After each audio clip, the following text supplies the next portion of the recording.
রেলগাড়ির কামরায় হঠাৎ দেখা, ভাবিনি সম্ভব হবে কোনোদিন।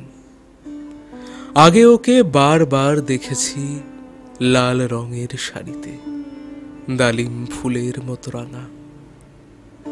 আজ পড়েছে কালো রেশমের কাপড়, আঁচল তুলেছে মাথায়, দোলন চাপার মতো চিকন গৌর মুখখানি ঘিরে।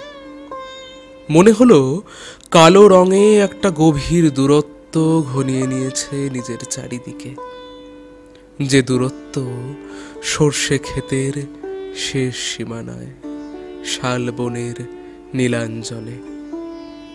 থমকে গেল আমার সমস্ত মনটা। চেনা লোককে দেখলাম অচেনার গাম্ভীর্যে।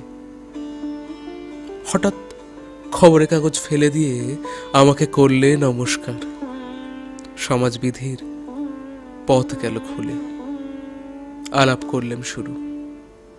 কেমন আছো, কেমন চলছে সংসার, ইত্যাদি। সে রইল জানলার বাইরের দিকে চেয়ে, যেন কাছের দিনের ছোঁয়াচ পার হওয়া চাহনিতে। দিলে অত্যন্ত ছোট দুটো একটা জবাব, কোনোটা বা দিলেই না। বুঝিয়ে দিলে হাতের অস্থিরতায়, কেন এসব কথা, এর চেয়ে অনেক ভালো চুপ করে থাকা। আমি ছিলাম অন্য বেঞ্চিতে ওর সাথীদের সঙ্গে। একসময় আঙুল নেড়ে জানালো কাছে আসতে। মনে হলো কম সাহস নয়।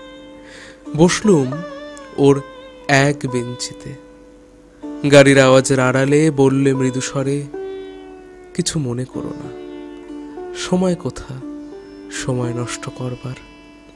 আমাকে নামতে হবে পরে স্টেশনেই, দূরে যাবে তুমি, দেখা হবে না আর কোনো দিনই। তাই যে প্রশ্নের জবাবটা এতকাল থেমে আছে, শুনবো তোমার মুখে, সত্য করে বলবে তো? আমি বললাম, বলবো।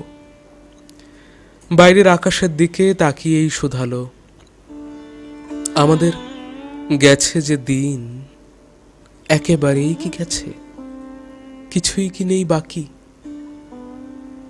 একটুকু রইলেম চুপ করে। তারপর বললেম, রাতের সব তারাই আছে দিনের আলোর গভীরে। খটকা লাগলো, কি জানি বানিয়ে বললেম নাকি। ও বললে, থাক, এখন যাও ওদিকে।